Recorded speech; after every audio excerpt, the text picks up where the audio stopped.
Amen? Meaning, na yung dati, ito yung pananaw mo sa mga bagay-bagay. Pag mali, tama, aba, ngayon naapektuhan na.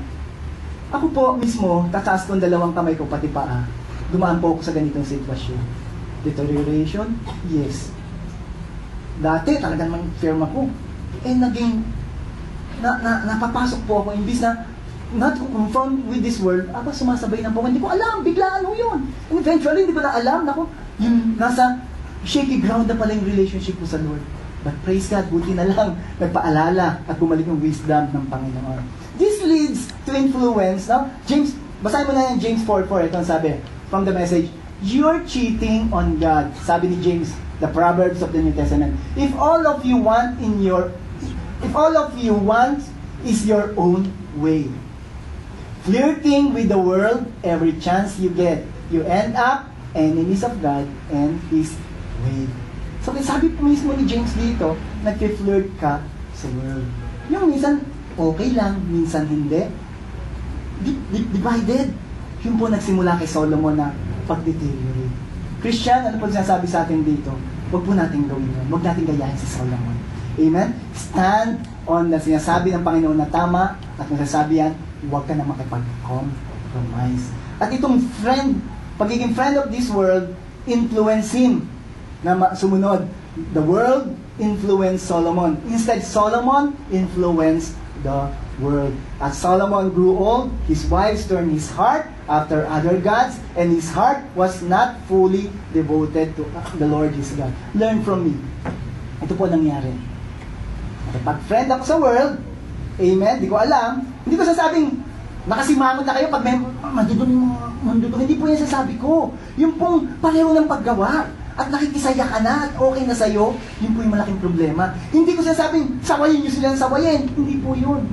Kung hindi ka, pwede kang makisama, yung pakikisama, ang problema po. Are you with me, church? Amen? May nakuha po tayo. At ngayon, pagtagal kasi, may influensya ka nito. Ikaw mismo mapupulyot na.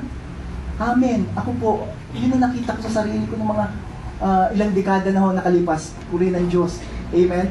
Ako po mismo nakaka-relate kay Solomon. At alam ko marami rin sa atin dito. Ang sinasabi po ng James 1:27, what God the Father considers to be pure and genuine religion is this, to take care of orphans and widows of their suffering, and to keep oneself from being corrupted by the world. Maybe you're taking care of orphans and widows. Tutulungan natin yan. Yung word, may sumunod pong phrase dito, to keep oneself from being corrupted by the world. And that's the true religion. Stay pure. Amen? Stay strong sa iyong faith. Amen? Huwag kang magpa-influensya. Yun po ang nakita kong nangyari kay Haring Solomon. Amen? Next, Solomon he loved the world. He loved many women. Solomon held fast to them in love. Ano na ho? Gusto niya na. Love ko na to. Amen? So, ito ang warning ni John about loving the world. Do not love the world or the things in the world. If you love the world, the love of the Father is not in you. These are the ways of the world, wanting to please ourselves. Lalo na po, sinful selves. Amen? So, kanino nakafocus? Sa sarili natin. Gagawin ko to, anong pakialam mo? Amen? Masaya ako dito. Kahit na masaktan pa ang pamilya ko, masaktan pa ang church. Diba? Ano po? Kahit masaktan pa ito, wala kang pakialam. Yun po. Amen? Wanting the sinful things, missing, gusto ko siya. May asawa na ako, gusto ko siya. Amen? Nakukuha niyo po ako? Lahat po mga bagay, lust. Ano pa? Being too proud of what we have. The lust of the flesh, the lust of the eyes, and pride of life, sabi ng King James. The lust of the flesh, the lust of the eyes, and pride of life. Flesh, eyes, at pride. Hindi pwede yan. Ako lang dapat. Kuha niyo po? Yun nauna. Yan po ang failure din ni Satan. He failed because of that. At nakita natin yan kay Solomon. The lust of the flesh. Gusto ko masatisfy yung sarili ko. I love this women, 700. The lust of the eye, mas magiging powerful ako. At pride of life, mas magiging powerful ako. Pag itong lahat na ito, na-control ko. Asawa ko lahat ng anak nila. Amen? Nakita ko natin. None of these come from, sabi rito, none of these come from the Father, but all of them come from the world. The lust of the flesh. Ano ba yung lust of the flesh? Sinful selves. To please our sinful selves. Wanting the sinful things we see. The lust of the eye. Galing daw po diyan sa mundo yan. Di po ba dyan nakafocus ang mundo?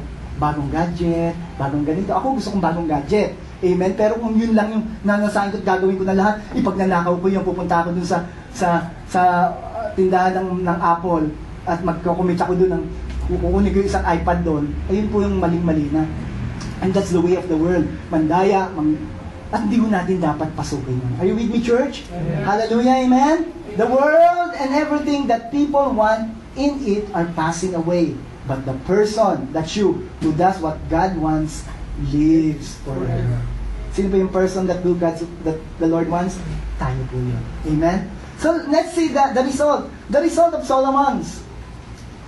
So, Solomon did evil. Saan po? In the eyes of the Lord. He did not follow the Lord completely as David, his father, had done. So, he lost his focus. Amen? He was distracted with many things. He compromised his relationship with God with other gods. Amen? On a hill, sabi rito, on a hill east of Jerusalem, Solomon built a high place. Siya na ngayon ang gumawa mismo. For Chemos, the detestable god of Moab. And for Molech, the detestable god of the Ammonites. Aba, siya rin nag-uuper na ng mga bata. Aba, edi meron na rin prostitutes na mga kasama doon sa worship. Nakuha niyo po ako? Inainaw po siya, hook na siya. He did the same for all his foreign wives who burned incense and offered sacrifices to other gods.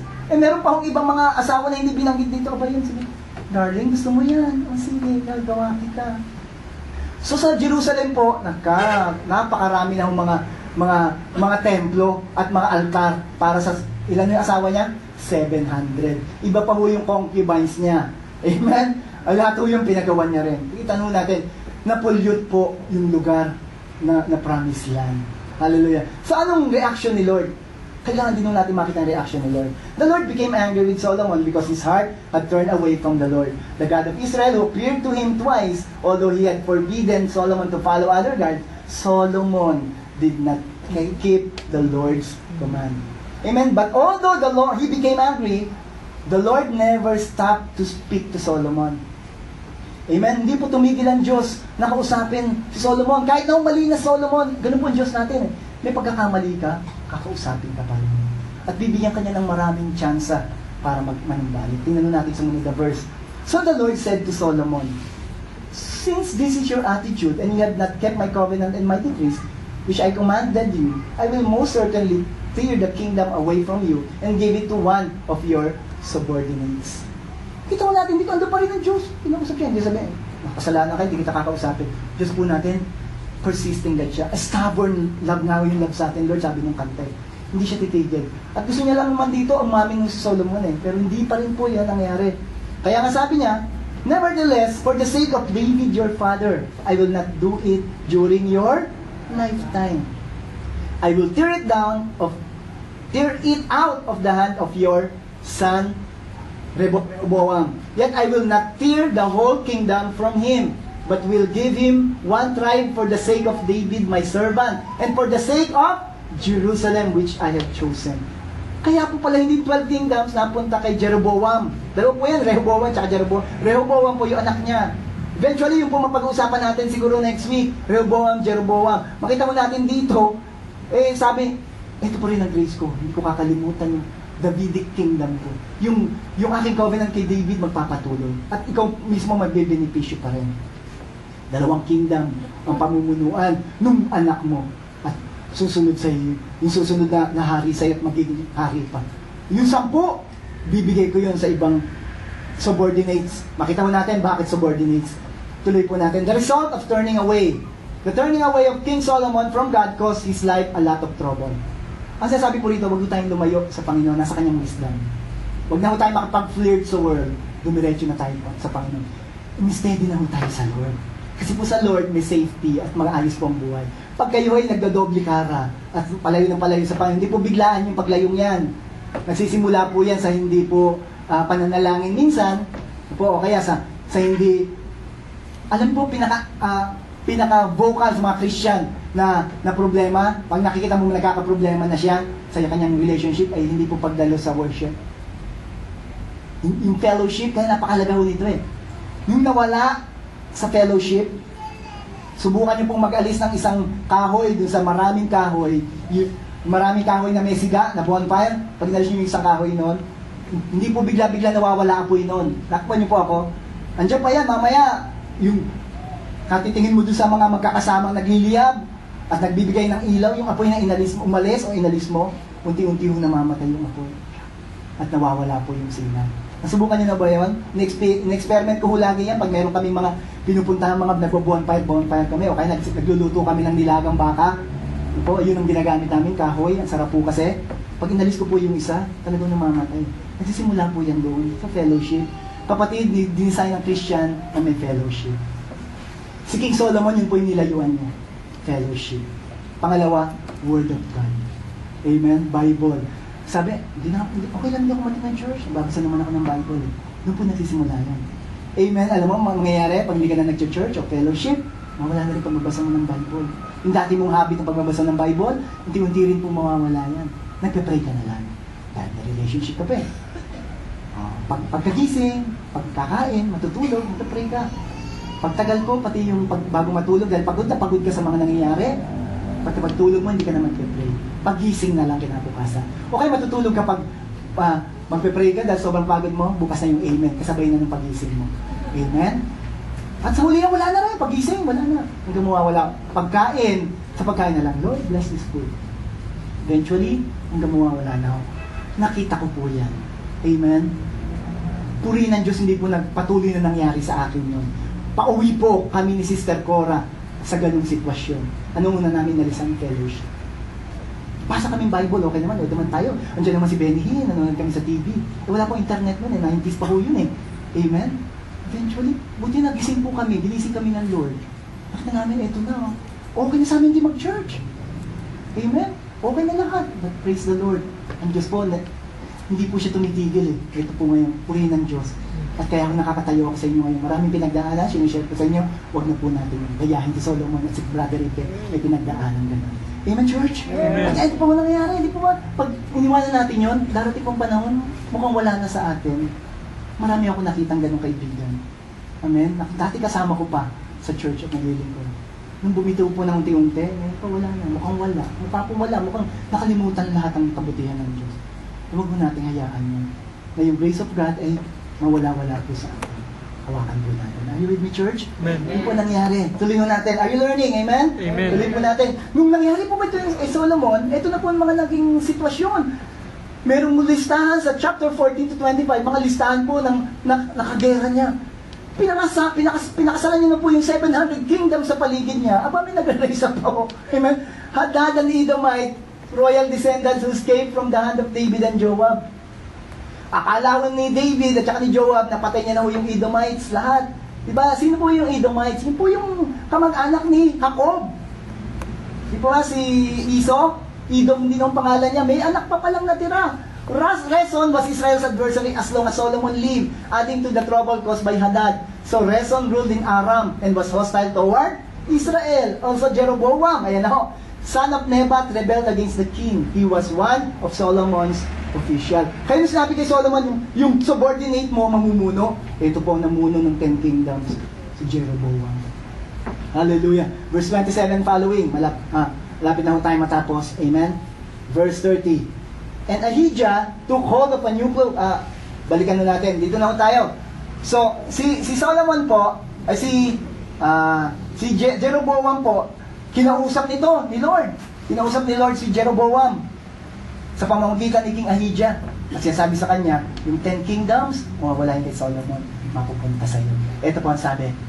And Ahijah took hold of the new cloak he was wearing. Who is here? Jeroboam. And tore it into 12 pieces. Kinuha yung magandang damit ni Jeroboam. Hindi po basta yung damit na yun dahil siya po yung official ng hari sa palas. Kinuha po nung propeta. And then he said to Jeroboam, take 10 pieces for yourself, for this is what the Lord, the God of Israel says. See, I'm going to tear the kingdom of Solomon's hand and give you 10 tribes. Not the kingdom of God, but the kingdom of Solomon. But for the sake of my servant David. Lalo na binabanggit si David, amen? And the city of Jerusalem, which I have chosen out of all the tribes of Israel, he will have one tribe. Amen? I will do this because they have forsaken me and worshipped Ashtoreth, the god of the Sidonians, Chemos, the god of Moabites, and Molech, the god of Ammonites, and have not walked in my ways, nor done what is right in my eyes, not kept my statutes and law as they did Solomon fathers did. But I will not take the whole kingdom out of Solomon's hand. I have made him ruler all the days of his life for the sake of David, my servant, for the sake of my covenant with David, amen, whom I have chosen and who observed my commands and statutes. I will take the kingdom from his son's hand and give you 10 tribes. Sino po yan? Si Rehoboam. Nung namatay po si David, pumalit si Rehoboam, doon po nangyari yung pagkuha ng 10. I will give one tribe to his son, so that David, my servant, may always have a lamp before me in Jerusalem, the city where I choose to put my name. However, as for you, I will take you, and you will rule over all that your heart desires. Sino po kinakausap dito? Jeroboam. You will be king over Israel if you do whatever I command you and walk in my way. So, sino ang kinakausap ng Diyos ngayon? Si Jeroboam. Sa 10 yan. Ito na naman po yung magkaroon ka ng wisdom. Walk in my ways. Do what I'm telling you. Do what is right in my eyes by keeping my statutes and command. As David, my servant, did, I will be with you. I will build you a dynasty as enduring as the one I built for David, and will give Israel to you. I will humble David's descendant because of this, but not forever. Ang ganda po nito. David's descendants will be humbled, but not forever. Because from the kingdom of David will rise another king. His name is Jesus. That's not forever. Amen? Kaya nakapokus pa rin ang grace ng Panginoon kay David. Amen? It's kay si Lord Jesus Christ lalabas. And even kay Solomon, andun pa rin po. Not in his time na nangyari to. Biyaya po ng Diyos para din sa kanya. Kahit nagkamali na siya. Solomon tried to kill Jeroboam, but Jeroboam fled to Egypt to Shishak the king. Ano naman pumali ng Jeroboam? Pumunta na naman sa Egypt. Amen? And stayed there until Solomon's death. As for the other events of Solomon's reigns, all he did and wisdom he displayed, are they not written in the book of the annals of Solomon. Solomon reigned in Jerusalem over all Israel 40 years. Then he rested with his fathers and was buried in the city of David his king, his father, and Rehoboam his son succeeded him as king. The end of the united kingdom of Israel. At doon na po nagsimula ang divided kingdom, the south and the northern kingdom. Paano ako hindi magiging katulad ni Solomon? Amen. How will I not be like what happened to King Solomon? Wisdom is the key.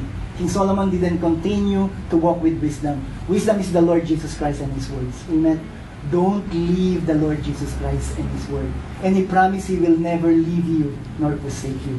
Don't leave His Bible. Amen. His Bible. These are the words of the Lord Jesus Christ. It will give us wisdom. Amen. At gabay. Don't leave His fellowship, because in His fellowship we have the words of God. Amen.